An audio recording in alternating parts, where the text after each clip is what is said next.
Tonight's big stories. New footage released by the AFP showed Chinese Coast Guard personnel wielding bolos, throwing stones, and firing tear gas at Filipino soldiers in Ayungin Shoal, which the Philippine military called barbaric. Foreign Affairs Secretary Enrique Manalo has spoken to U.S. Secretary of State Anthony Blinken about this latest encounter. Blinken once again reaffirms Washington's ironclad defense commitment to Manila. And as Vice President Sara Duterte, the new leader of the opposition, minority leaders in Congress cry foul, saying she does not embody the values of the true opposition. Good evening. Welcome to the show. I'm Regina Lay. I'm Gretchen Ho. And I'm Sean Yao. The Armed Forces of the Philippines has released new footage of that fateful June 17 encounter at Ayungin or 2nd Thomas Shoal during what was supposed to be a routine resupply mission to the BRP Sierra Madre. It showed that Chinese sailors wielded bladed weapons during the altercation, an act described by the Philippine side as barbaric and inhumane. They also used strobe lights on the Philippine Navy while both sides were confronting each other.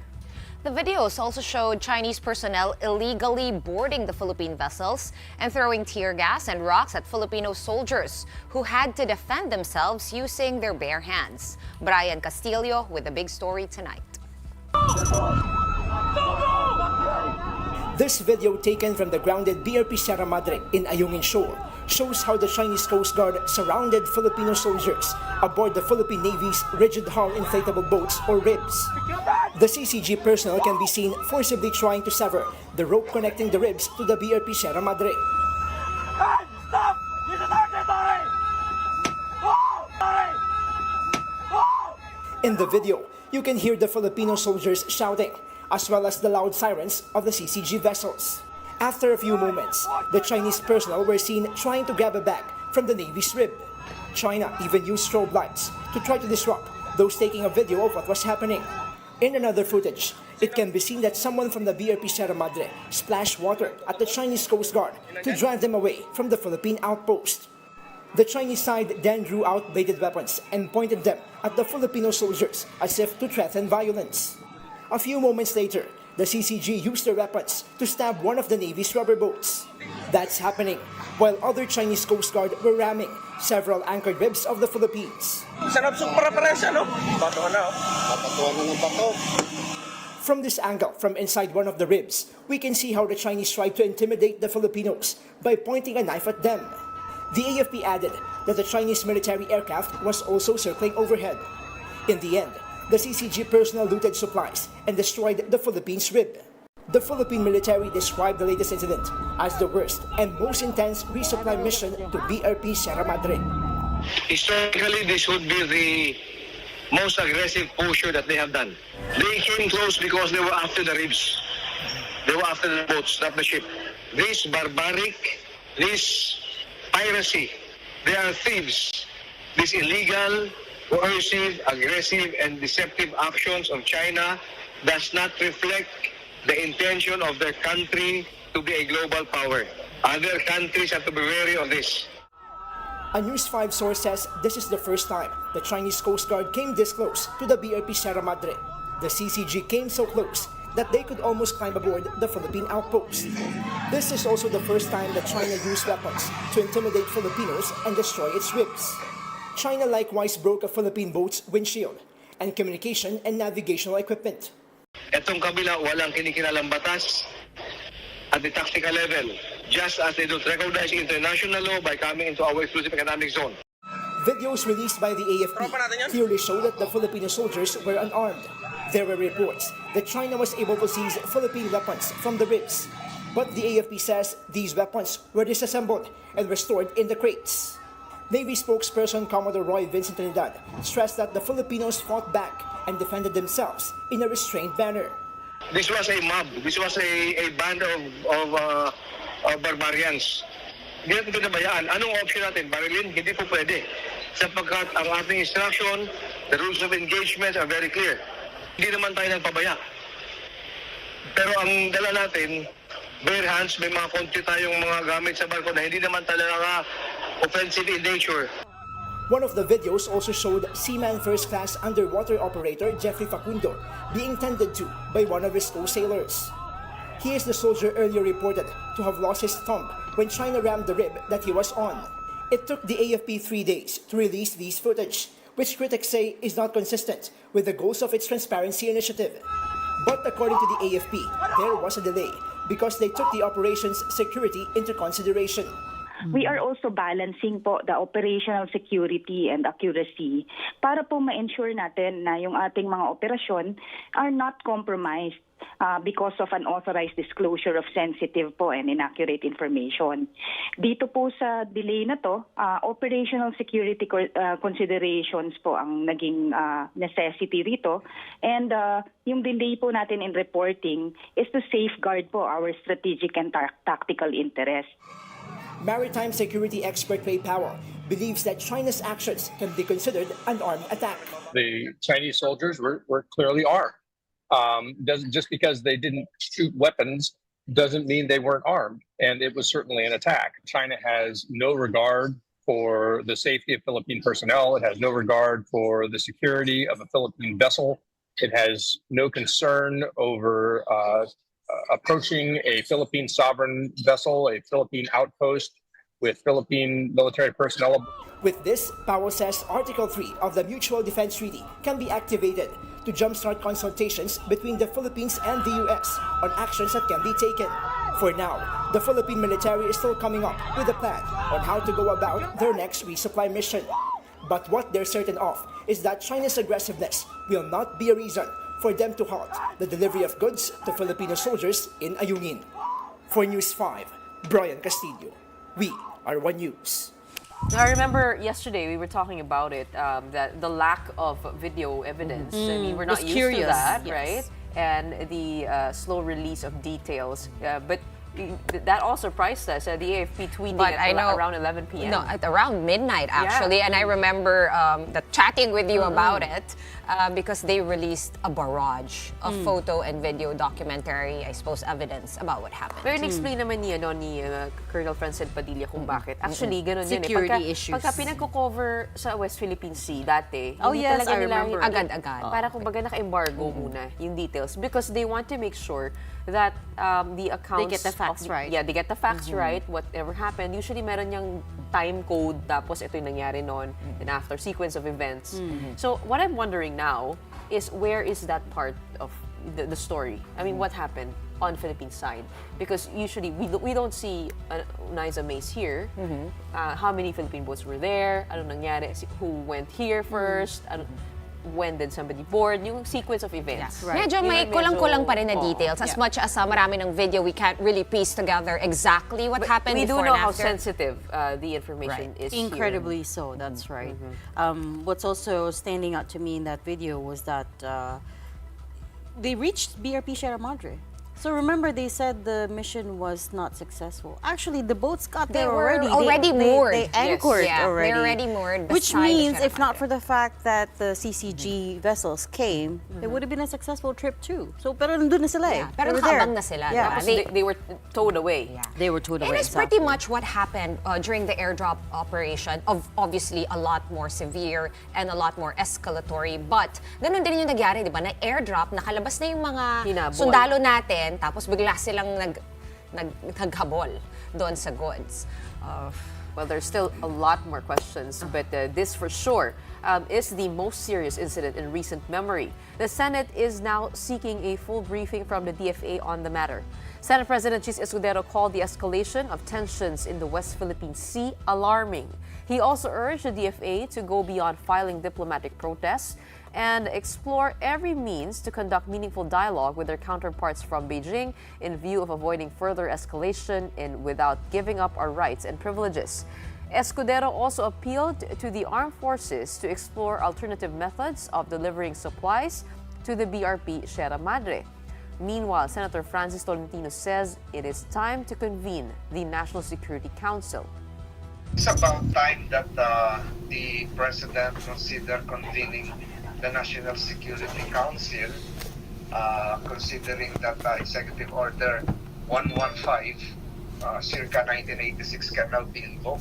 Kailangan na to kasi involved na yung peace and security ng ating bansa, and to to have the National Security Council be convened would show that we are really in a heightened level, not just of awareness, but of a possible national response.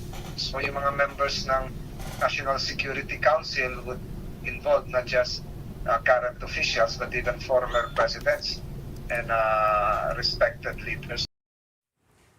Early today, Foreign Affairs Secretary Enrique Manalo, who is in Greece for an official visit, spoke with U.S. Secretary of State Antony Blinken by phone. In a State Department readout, Blinken said he emphasized that the PRC's actions undermine regional peace and stability and underscored the United States' ironclad commitments to the Philippines under the Mutual Defense Treaty. Meanwhile, the Foreign Ministry of Taiwan voiced support for the Philippines. In a statement on X, the ministry said China's dangerous actions against Philippine vessels and personnel have maliciously raised regional tensions. Taiwan condemns violence, opposes attempts to forcefully alter the status quo, and calls for peaceful dispute resolution and respect for international maritime law.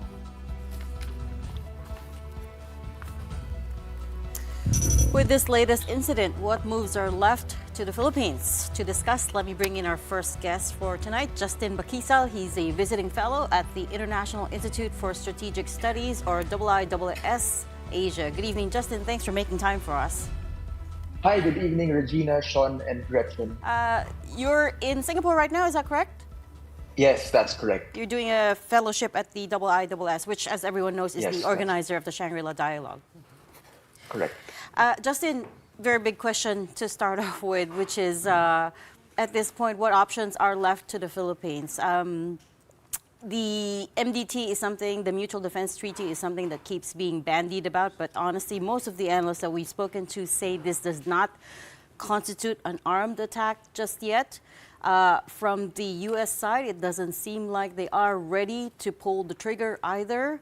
And now we have, people like Senate President Cheese Escudero also saying we need to de-escalate the situation.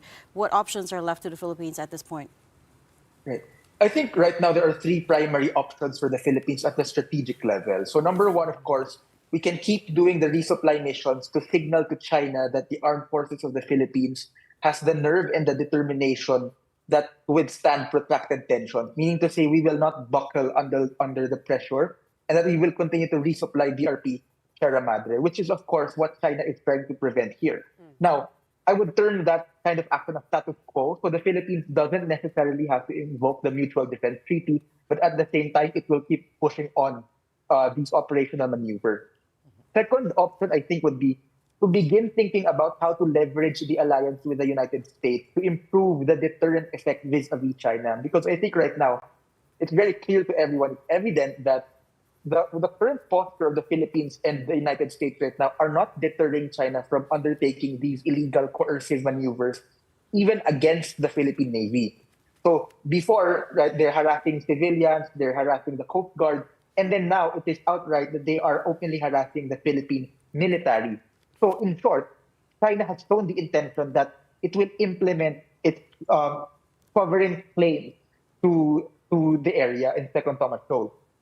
Third option, of course, although this is a bit more unlikely, is for some kind of political settlement between Manila and Beijing. So, of course, given the situation right now, that's not ideal because, of course, Beijing has the upper hand in terms of the escalation in the tensions right now, and it will try to extract so many concessions from the Philippines if we negotiate at this point in time. This is not a good bargaining position for the Philippines right now.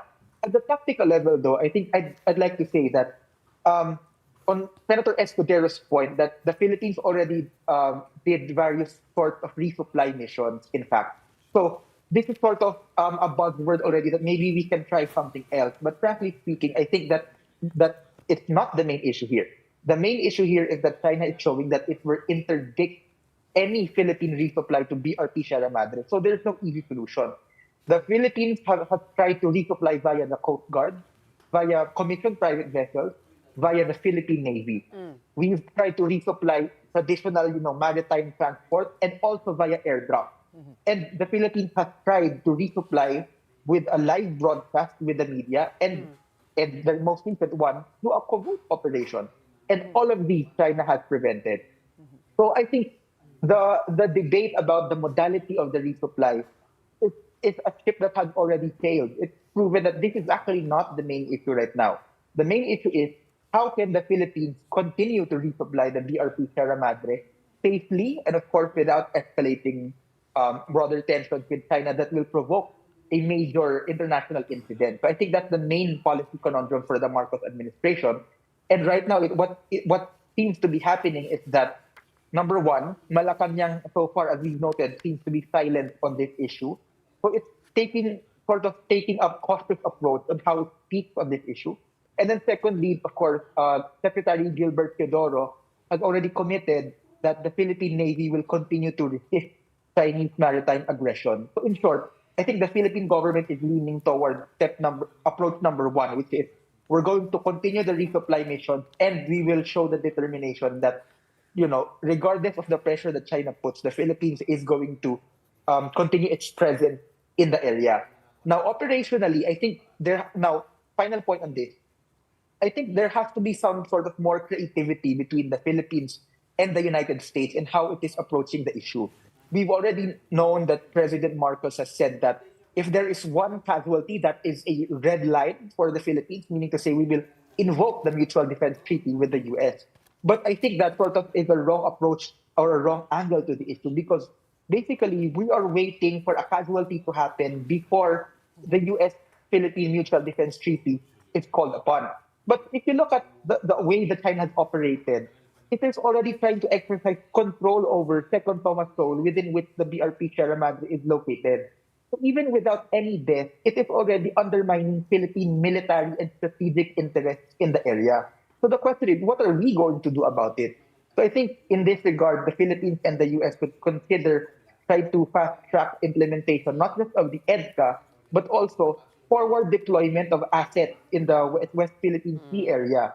Of course, this depends on the level of comfort of the Philippines, what type of US assets we are willing to host in the country, what type of assets the US is willing to send to the Philippines. So there has to be some sort of re-establishment of strategic deterrence with respect to China that, okay, you harass us at the tactical level, at the strategic level, the Philippine-US alliance will continue to grow stronger.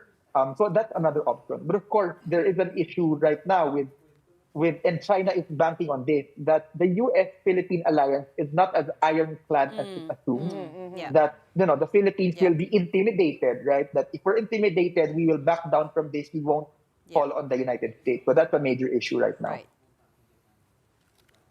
Right. Justin, very, very curious to know, because since you're in Singapore, Right. and were you able to witness the Shangri-La dialogue? Because some are saying that this is in response to the strong statements of the president saying that Filipinos do not yield.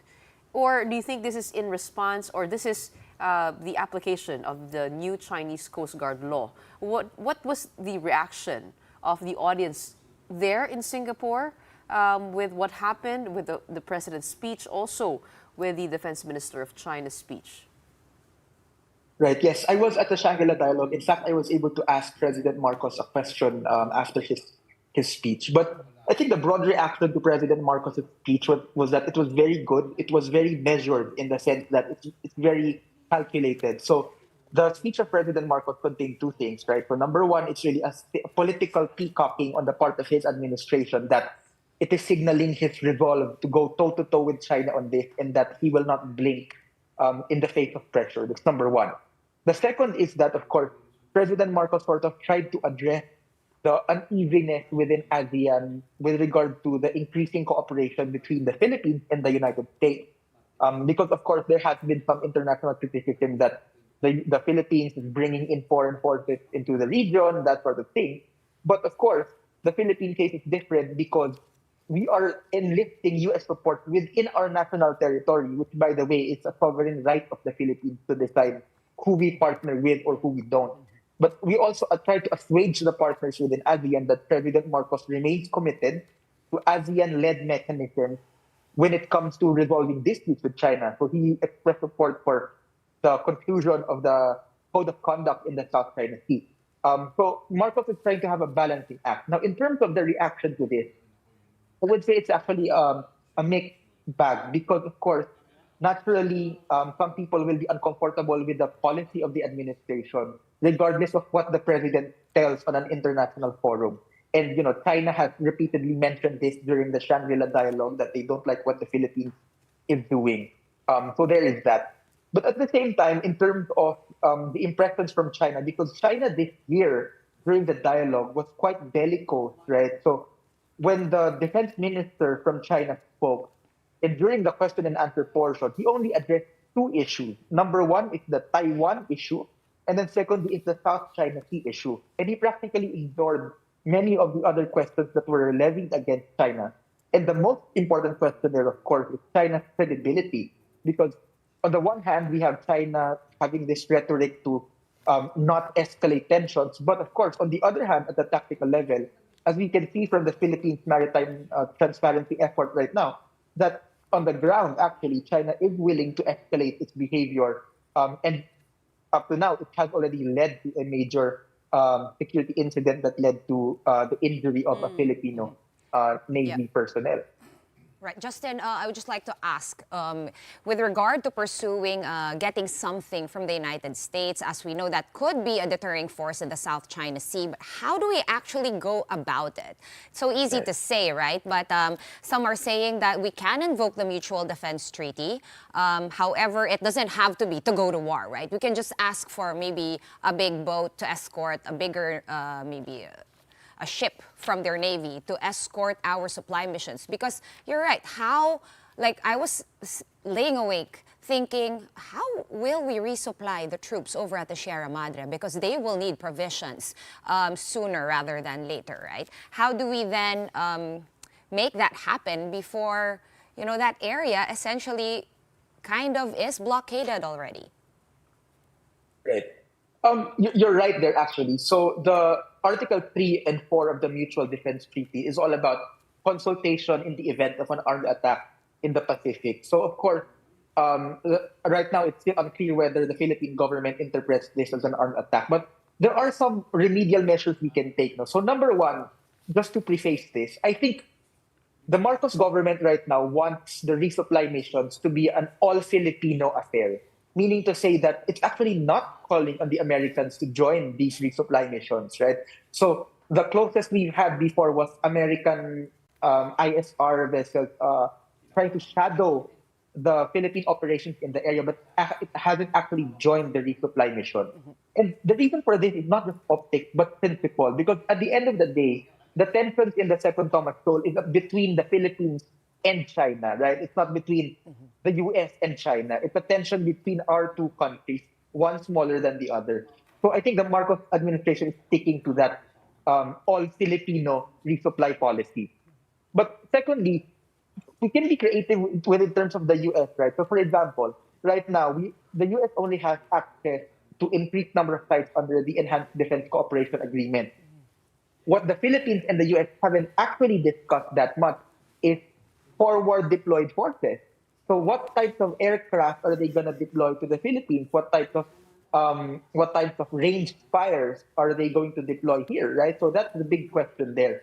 And I think, to be honest, China doesn't want that situation as well, wherein the Philippines sort of hunkers down and sort of fortifies itself, because that will be a bad strategic positioning for China, right? So China might gain access to Second Thomas Shoal, but it will lose the confidence of the Filipino people, and the Philippines sort of ends up becoming this porcupine, right? That we are an island with many spikes, meaning to say we are heavily fortified against China. Right. That's the strategic level. But at the tactical level, I think, I don't think the Philippines necessarily need to innovate much, right? So number one, of course, we can change the type of vessel for the resupply, because what the AFP used during the resupply were inflatable boats, basically, although they were rigid hulls. But this time, we can try to use larger craft. Right. So, for example, when it came to the Philippine Coast Guard resupply missions, right, they were using larger classes of ships. And no matter how China tried to block those, it can, as much as it can only realistically water cannon large vessels.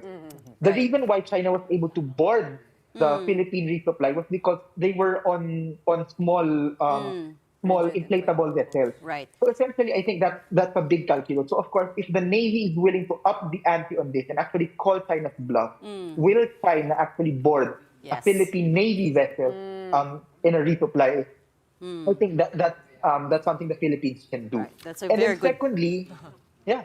And then secondly, I think what the Philippines can do in terms of this resupply, of course, is to basically try to continue more precise airdrops in the area, because right now the main problem is that when the Philippine does the airdrop will scatter over the nearby waters around Sierra Madre, and they have to Right. pick it up. Yeah. So it's also a technology issue, right? That we can perhaps use use airlift vessels that have the Yeah. capability to Okay. precisely drop Yeah. them on Just Sierra yeah. Madre. But I Justin. think, Yeah. again, as I mentioned before, my earlier point, in Yeah. terms of the tactics actually don't matter as much, because no matter how much the Philippines try to innovate the resupply, China will innovate the method of interception. Right. So Justin. that's what the Justin. Philippines have to Yeah, prepare for. sorry, I sorry to cut you off. We are out of time, but I cannot let you go without asking this question.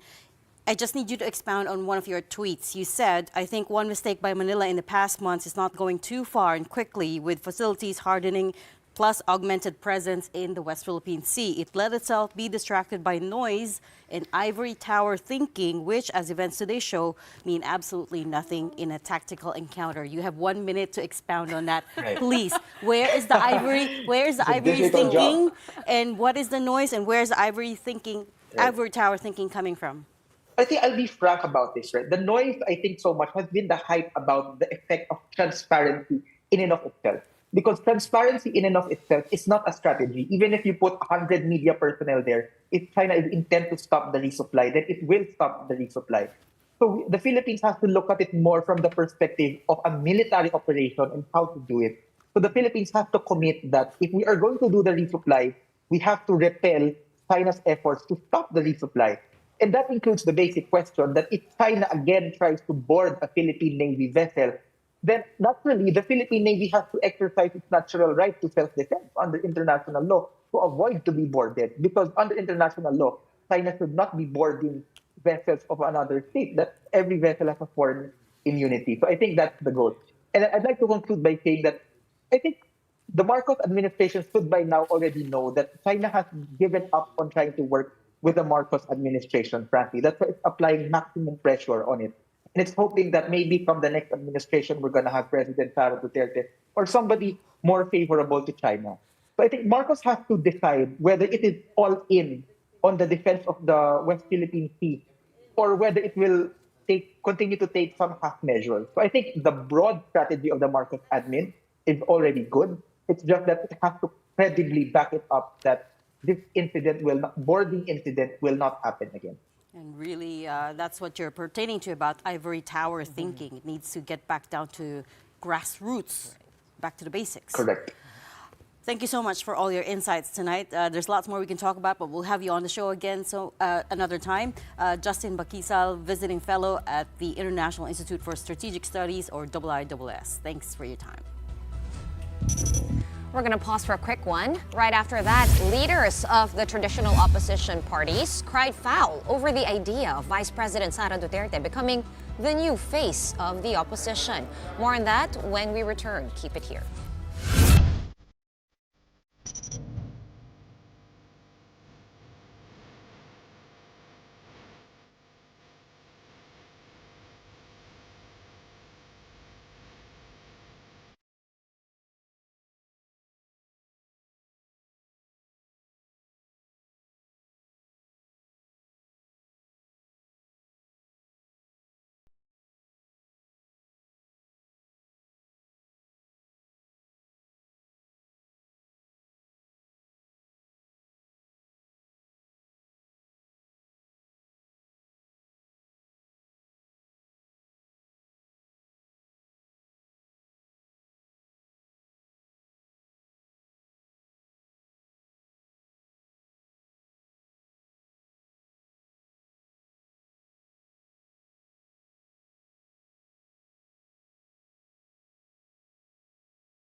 You're back. This is still the big story here on One News. It has been 1 day and a few hours since Vice President Sara Duterte quit the Marcos cabinet abruptly, but the president has yet to speak up about it, instead choosing to go about his day as usual. Maricel Halili with that story.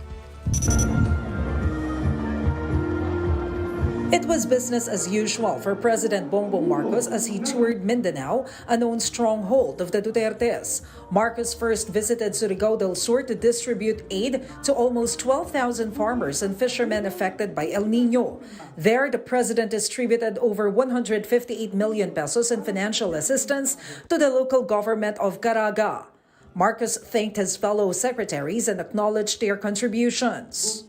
Asahan ninyo na patuloy kaming maghahanap ng katugunan sa mga pagsubok na kinakaharap ng ating bansa at magpapatupad ng mga angkop na programa at patakaran upang matikman naman ninyo ang bunga ng inyong pagsisikap. Just yesterday, Vice President Sara Duterte resigned as a member of President Bongbong Marcos's cabinet. VP Sara vacated her position as Secretary of the Department of Education and as Vice Chairperson of the NTF-ELCAC. President Marcos did not mention anything about Sara's resignation, but he did leave a reminder for government employees. Pinaalalahan ko ang lahat ng mga ahensya, lingkod bayan, mga kabalikat sa gobyerno. Huwag natin sayangin ang ating mga nasimulan. In a text message to reporters, Communications Secretary Sheloy Garafil said the president has not yet named an officer in charge. Duterte's resignation will officially take effect on July 19. Meanwhile, still on his trip to Mindanao, the president said that the government has allocated 1.5 billion pesos for the construction of new classrooms in the Caraga region. From Surigao del Sur, the president went straight to Butuan, Agusan del Norte. There, the Marcos administration distributed 5 kilos of rice and 10,000 pesos in financial aid to farmers affected by El Nino. Kasabay nito, hinihikayat ko rin na makiisa kayo sa bawat plano at inisyatibong aming ipinapatupad nang sa gayon ay makamit na natin ang isang bagong Pilipinas. For News 5, Maricel Halili, we are One News. While Duterte allies believe that VP Sara's resignation makes her the new leader of the opposition, those in traditional opposition parties beg to differ. Whatever party Sara chooses to lead moving forward is something they're already calling fake opposition. Saan banda, hindi natin siya pwedeng makonsider as opposition dahil bahagi pa rin siya ng mga naghaharing uri sa ating lipunan na talagang nagpapahirap sa ating bayan. Pero kapag 11 days confidential funds ginamit mo, 'di ba? Corruption 'yun eh. So kailangan po malinis yung record. Second, nagsusulong ng karapatang pantao. So doon pa lang bagsak na. 'Di ba? Red tagger pa, ang daming mga issues. Aside from Congresswoman Castro, Kabataan Party List Representative Raul Manuel, who is also a member of the Makabayan bloc, says VP Sara can never truly be the opposition leader because she does not embody what the opposition stands for. Duterte Camp ay opposed sa ICC investigation, opposed sa hustisya para sa mga biktima ng pekeng gera kontra droga, ganyan. So, yung mga ganun gusto yun ng taong bayan eh. Gusto natin ng hustisya at pagpapanagot. Kung ayaw nila dyan, hindi talaga sila oposisyon na naglilingkod sa taong bayan. The Liberal Party shares the same sentiment. In a post on X, Liberal Party spokesperson Laila De Lima said, ang tunay na oposisyon may pundasyon ng accountability, transparency at pagmamalasakit sa mamamayan sa mga bagay na hindi nakikita sa track record ni VP Sara. Para naging oposisyon ang may pananagutang hanggang ngayon, sinisingil pa ng taong bayan. She adds, higit sa lahat, taong bayan ang inuuna ng oposisyon, hindi ang pagpapalawak at pagpapanatili sa kapangyarihan. Ang nangyari kahapon ay pag-amin lamang sa matagal ng alam ng karamihan na palabas lang ang unity ng unity. Strong statements there. Oh, Very. Pero, you know, I saw this on Twitter, no? What if inask siya na maging DepEd Secretary. Or si Lenny We'll see. Robredo. We'll see. Baka that's the next plot twist. Oh, plot twist na naman. Former Negros Oriental Governor of Pryde Henry Teves was arrested earlier today for charges on terrorism financing. He was nabbed this morning by the CIDG at Barangay Taclobo, Dumaguete City by power of an arrest warrant released by the Cebu City Regional Trial Court. Teves, though, was temporarily released after posting bail amounting to 600,000 pesos. Aside from terrorism financing, Teves is also allegedly involved in killings and harassments in Negros Oriental. He's been a designated terrorist since 2023, much like his brother and former Congressman Arnie Teves, who of course is currently under house arrest in Timor-Leste. Up next, a local artist gear up to celebrate Philippine Eagle Week next week. We'll be discussing that and more with Jayson Ibañez, Director for Operations of the Philippine Eagle Foundation, when the big story returns. Keep it here.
Welcome back. You're still watching the big story here on One News.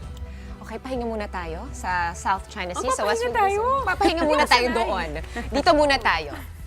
Sa rainforest ng Pilipinas, where the mighty Philippine Eagle rules the skies, but its kingdom is shrinking. Deforestation has slashed the habitat of this critically endangered raptor. And to help raise awareness, the Philippine Fauna Art Society is organizing the 100 Artists for the Philippine Eagle event next week, June 25 to 30, over at the National Museum of Natural History. Let's talk about this more, along with the updates on the Philippine Eagle conservation efforts with Jayson Ibañez, Director for Operations of the Philippine Eagle Foundation. He joins us live via Zoom. Good evening, Jayson, and thank you for joining us tonight. Yes, good evening, Regina, Sean, and Gretchen. Right, so first and foremost, can you give us an overview of how conservation efforts are going for the Philippine Eagle? We know how rare and how important and majestic the bird is, but how many eagles or monkey-eating eagles or Philippine eagles are still left in the wild? Yes, so of course, the Philippine Eagle is our national bird and it's only found in the Philippines. But unfortunately, it's still critically endangered, meaning if we don't conserve our national bird, there's a 50% chance that we're going to lose it within this generation. So as you can imagine, we're still pushing through with conserving every individual of Philippine eagles across the country.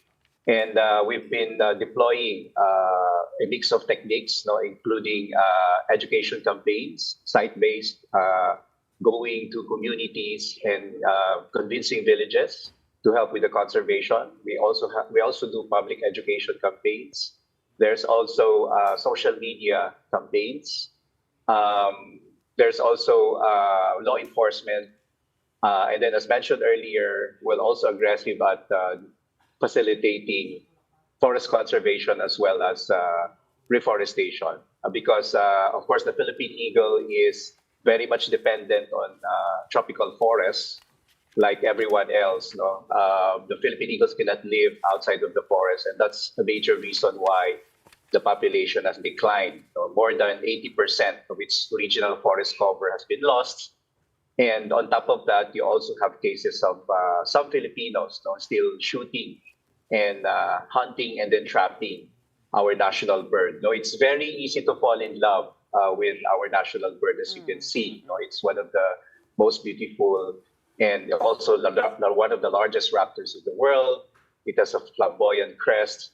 It's very majestic, but unfortunately, probably because of poverty and lack of awareness, Filipinos are still shooting, trapping, and hunting our birds. And high mortality rate is still hurting our Philippine eagles. So together with the government, what we're trying to do is to increase awareness, increase local participation, reduce shooting and hunting, reduce mortality rates, and a leveling up of our initiatives is also to release Philippine eagles in forests that are believed to be still suitable for Philippine eagles but are vacant.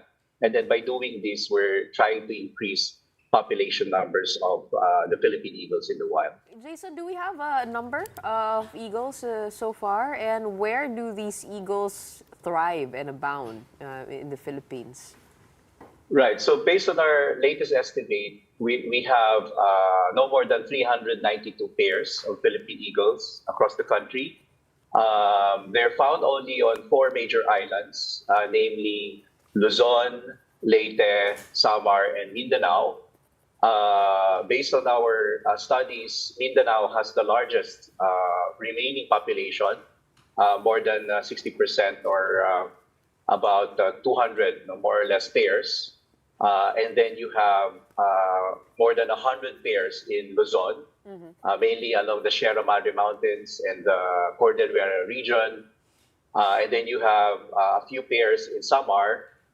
But in Leyte, we think because of the super typhoon Yolanda, we've already lost our Philippine eagles there. And one of the objectives, an exciting mission, daunting mission, is also to reintroduce Philippine eagles to Leyte, where you still have adequate habitats as well as vacant habitats for Philippine eagles. That's exactly what caught our attention. That's why we invited you. We saw that you had transported a pair of eagles over to Leyte, and I think you're going to set them free next week on June 28. Can you tell us where these 2 eagles came from? Did you breed these in the facility over in Davao, which I have visited 2 times? It's quite big. And I know you do a breeding program to get them to mate. How successful has that been? And did these 2 eagles that are going to be set free in Leyte come from that breeding program?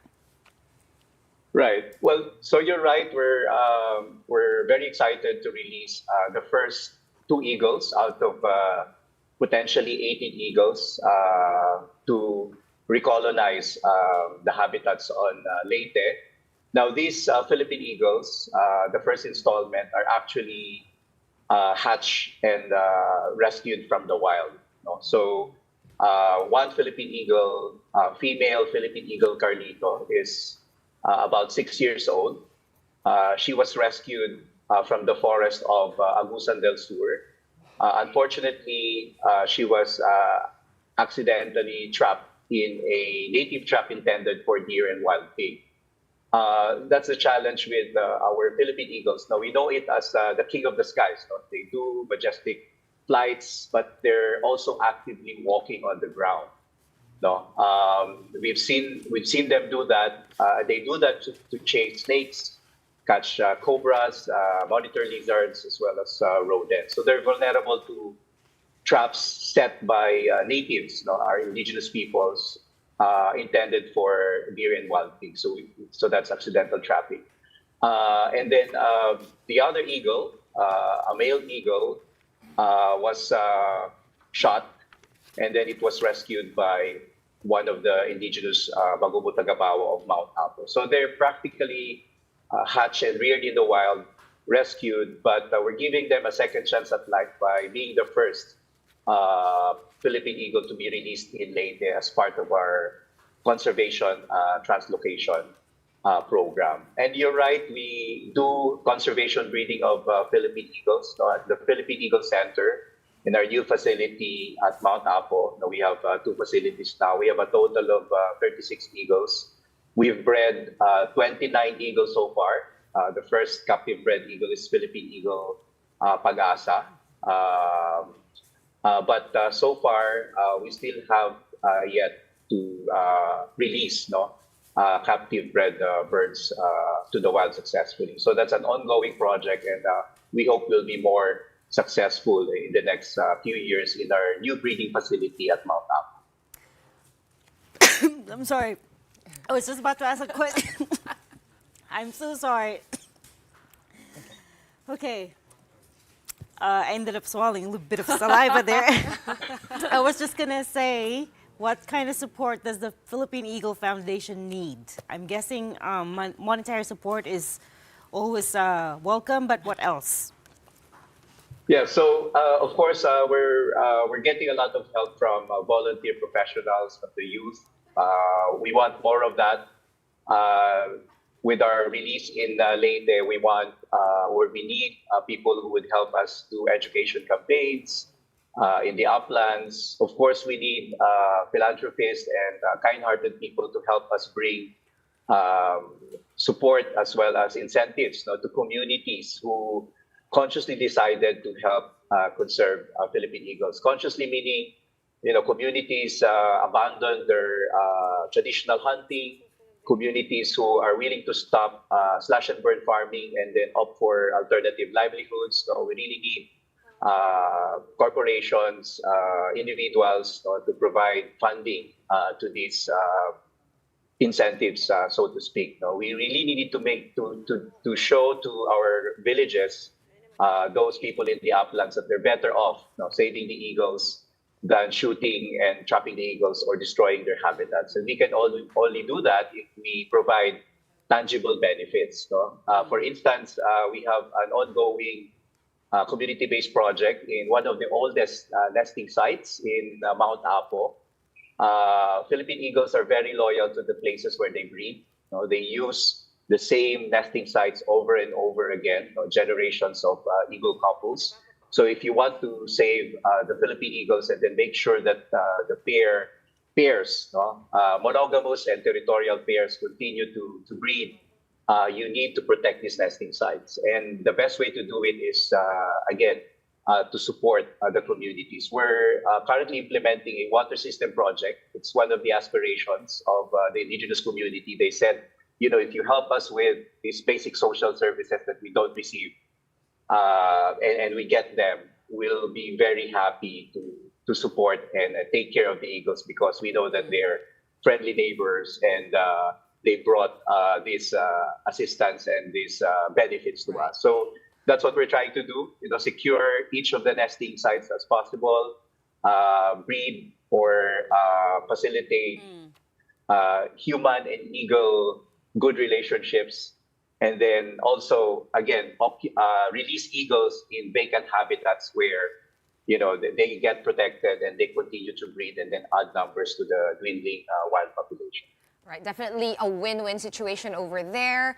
I do follow you guys on Facebook. I hope everyone does too, to keep up with the conservation efforts. But tonight, we're going to have to leave it there. Thank you so much for your time tonight. Jayson Ibañez, Director for Operations over at the Philippine Eagle Foundation.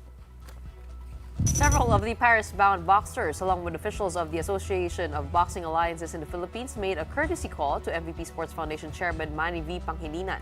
Now present at the courtesy call were boxers Ira Villegas, Carlo Paalam, Hergy Bacyadan, and Nesty Petesio. To motivate them, the four were gifted with cell phones by the MVP Sports Foundation and Smart Sports. The phones came complete with eSIMs that they can use in Paris. To show their appreciation, the Paris-bound athletes gave Pangilinan an official Olympic boxing jacket. Now this weekend, our Olympic contenders will fly to Metz, France for a one-month training camp.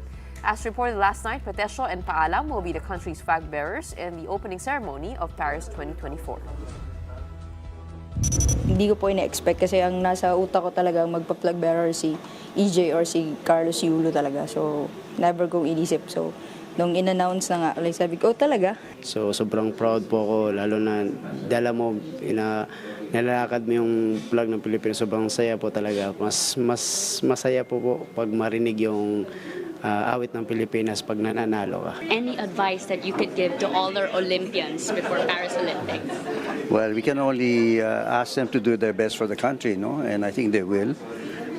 They've gone through quite a bit of training here and abroad, especially abroad, our boxers particularly, and we wish them all the best. speaking of what's happening over the weekend, it's some Olympic spirit. Our team, Women in Action Studios, in partnership with Red Bull, will be launching our first ever documentary film featuring the life of the Philippines' first ever Olympic skateboarder, Marjeline Dedal, as she deals with the struggles of Olympic triumph, injury, and legacy on Beyond the Board. Apart from an exclusive movie screening, this will first air on Signal platforms, premiering at 5 p.m. June 21, Friday. That's tomorrow on One News on Go Skateboarding Day. We will also have replay 7:30 p.m. on Saturday via One News, or 1PH rather, and 2 p.m. on 1PH this coming Sunday. So, very exciting. Really exciting. Bukas I yun love yung your new poster, by premiere the way. namin. Ang ganda ng poster. So, yan yung nakita natin yung pag-bounce back niya from an injury right after She Tokyo. broke her ankle, di ba? Yes. So from the peak of her career, she fractured her ankle, and the struggle and the lessons that come with that. And she's going to be there at the premiere too. She is. Her whole team. Yeah. Nice. Will be there tomorrow. So But wala she's not going to be bukas. competing. She's not going to be competing at meron bang skateboarding in Paris? Yun. So hindi siya nag-qualify.